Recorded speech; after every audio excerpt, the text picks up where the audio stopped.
Hello दोस्तों, आपका एक बार पुनः स्वागत है आपके अपने चैनल उर्जित जीएस एकेडमी में। दोस्तों, आज हम जिस टॉपिक पे बात करने वाले हैं वो है अविश्वास प्रस्ताव।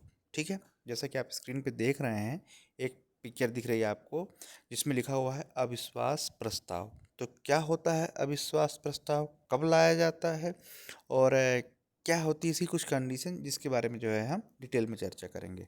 इम्पोर्टेंट है। और दोस्तों, एक स्टूडेंट ने कहा था कि सर अविश्वास प्रस्ताव के बारे में सर जो है हमें बताइए, तो इसीलिए जो है ये वीडियो बनाया जा रहा है। दोस्तों, आपको भी लगता है कि अगर किसी ऐसे टॉपिक पे मुझे वीडियो बनाना चाहिए जिसके बारे में आप जानना चाहते हैं, तो आप मुझे कमेंट्स बॉक्स में बता सकते हैं। दोस्तों, अभी तक जिन्होंने चैनल सब्सक्राइब नहीं किया है या पहली बार से जुड़ रहे हैं, तो जल्द से जल्द चैनल सब्सक्राइब करें और बेल आइकन को प्रेस करें, जिससे मेरे द्वारा बनाया जा रहा है वीडियो का अपडेशन आपके पास तुरंत पहुंचे। तो चलिए दोस्तों, हम आगे बढ़ते हैं और जानते हैं कि अविश्वास प्रस्ताव क्या होता है।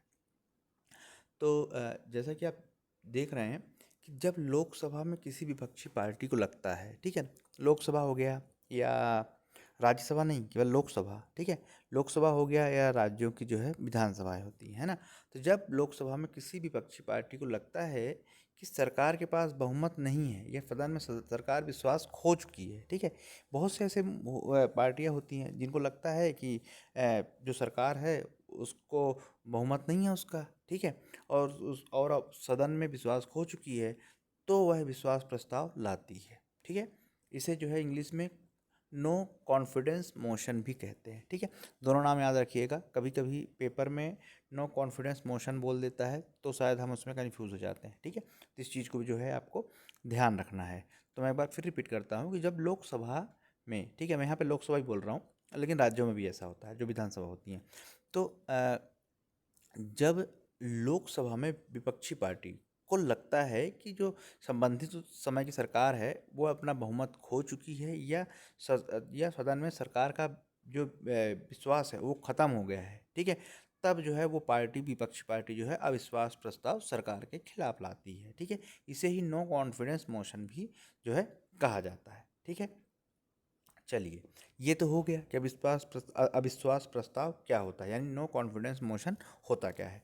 अब देखते हैं कि संविधान में क्या है। कि दोस्तों, भारतीय संविधान की जो अनुच्छेद 75 है, कौन सा अनुच्छेद 75 में कहा गया है कि केंद्रीय मंत्रिपरिषद लोकसभा के प्रति जवाबदेह है। ठीक है, जो केंद्रीय मंत्रिपरिषद होती है जो लोकसभा के प्रति जवाबदेह होती है, अर्थात इस सदन में बहुमत हासिल होने पर ही मंत्रिपरिषद बनी रह सकती है।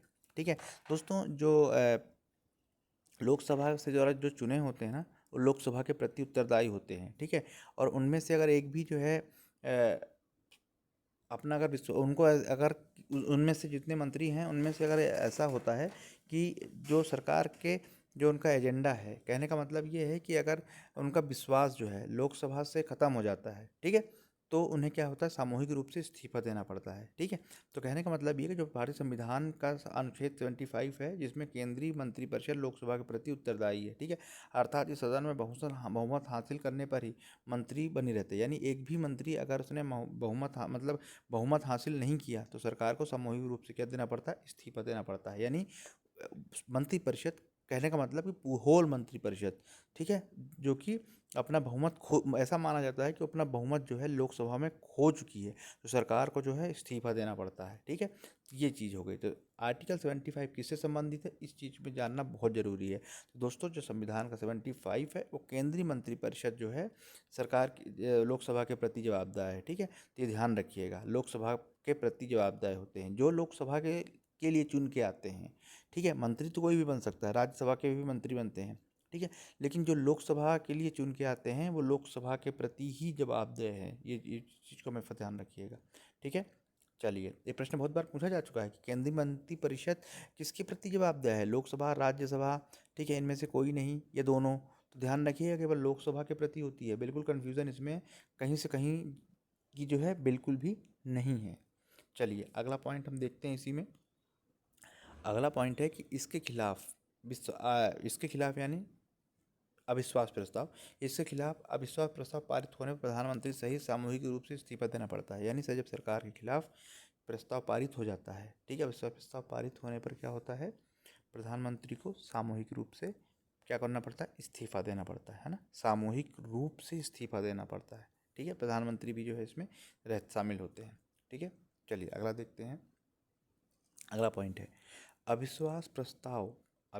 प्रस्ताव केवल लोकसभा में ही लाया जा सकता है। ठीक है, ये ध्यान रखिएगा, जो अविश्वास प्रस्ताव है वो केवल लोकसभा में ही लाया जा सकता है और कहीं नहीं लाया जा सकता, इस चीज़ पे ध्यान रखिएगा। तो एक बार मैं फिर कह रहा हूँ कि अविश्वास प्रस्ताव कहाँ लाया जा सकता है, केवल लोकसभा में। क्यों लोकसभा में लाया जाता है, सिंपल सी बात है, क्योंकि वहाँ के जो मेंबर हैं वो लोकसभा के प्रति जिम्मेदार हैं, है ना। बहुत ही अंडरस्टूड सा है कि क्योंकि लोकसभा में क्यों लाया जा सकता है, क्योंकि जो लोकसभा के चुने हुए मेंबर थे वो केवल क्या है, लोकसभा मंत्रिपरिषद केवल लोकसभा के प्रति ही जिम्मेदार होते हैं ना, इस चीज़ को ध्यान रखिएगा। नेक्स्ट पॉइंट है लोकसभा में अविश्वास प्रस्ताव मंजूरी के लिए कम से कम 50 सांसदों की समर्थन जरूरी होता है। दोस्तों अभी हाल ही में केंद्र सरकार में जो है अविश्वास प्रस्ताव आया था, जिसमें से 50 सदस्यों ने क्या किया था, सहमति दी थी। ऐसा नहीं कि एक दो लोगों के कहने से ही अविश्वास प्रस्ताव आएगा, बिल्कुल नहीं, कम से कम 50 मेंबर होना जरूरी ही चाहिए। ठीक है, उनका समर्थन होना चाहिए, नहीं नहीं हाँ लाना चाहिए, तो ही अविश्वास प्रस्ताव लाया जा सकता है। ठीक है, एक प्रकार की सरकार गिराने की मतलब गिराया जाता है कि भैया उनको लगता है कि नहीं है अब इनके पास, विश्वास खो चुके हैं, है ना, विश्वास लोकसभा खो चुके हैं, तब अविश्वास प्रस्ताव लाते हैं। ठीक है, तो ये चीज़ें हैं। इसमें क्या होता है, जब वो 50 मेंबर जो है समर्थन करते हैं तो विश्वास प्रस्ताव लाया जाता है। तो इसमें क्या होता है, वोटिंग के लिए केवल लोकसभा के सांसद। हाँ, तो इसमें क्या होता है, चर्चा होती है, फिर वोटिंग होती है, वोटिंग इंपॉर्टेंट है। ठीक है, वोटिंग होती है, तो वोटिंग में केवल लोकसभा के सांसद ही जो है पात्र होते हैं, है ना। लोकसभा के सांसद क्यों पात्र होते हैं, क्योंकि उन्हीं के प्रति तो अविश्वास प्रस्ताव लाया गया है ना। नाम से समझ में आ रहा है, अविश्वास प्रस्ताव, यानी आपके पास अब विश्वास नहीं रहा। ठीक है, विश्वास नहीं रहा, इसलिए अविश्वास कहा जा रहा है। राज्यसभा के सांसद वोटिंग प्रक्रिया में भाग नहीं लेते हैं, बहुत इंपॉर्टेंट प्रश्न पूछा जाता है कि क्या अविश्वास प्रस्ताव की वोटिंग के दौरान क्या राज्यसभा के सांसद वोटिंग में भाग ले सकते हैं, तो कतई नहीं ले सकते। इस चीज़ को जो है आप ध्यान रखिए, कतई नहीं ले सकते हैं। ठीक है, ध्यान रखिए। चलिए आगे देखते हैं। जो विपक्षी दल को लोकसभा स्पीकर को इसकी लिखित सूचना देनी होती है, इसके बाद स्पीकर उस दल के संसद से पेश करने के लिए कहते हैं, है ना। कहने का मतलब जब विश्वास प्रस्ताव होता है तो जो विपक्षी दल का नेता होता है तो लिखित में बताता है कि भैया हमें जो है हम अविश्वास प्रस्ताव ला रहे हैं। ठीक है, तो ही फिर क्या करते हैं, स्पीकर जो होते हैं वो संसद में पेश करने के लिए कहते हैं। यानी उनको अगर पता ही नहीं होगा तो कैसे होगा फिर, है ना, कैसे ला सकते हैं। इस चीज़ का भी जो है विशेष तौर पर ध्यान रखिएगा।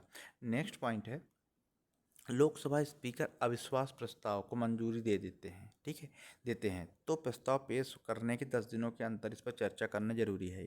मान लीजिए 50 मेंबर ने क्या कर दिया कि सिग्नेचर कर दिया कि भैया कि हमें अविश्वास प्रस्ताव लाना है। ठीक है, पहला स्पीकर ने लिखित रूप से दे दिया विपक्षी पार्टियों ने, ठीक है, ये भी पास हो गया।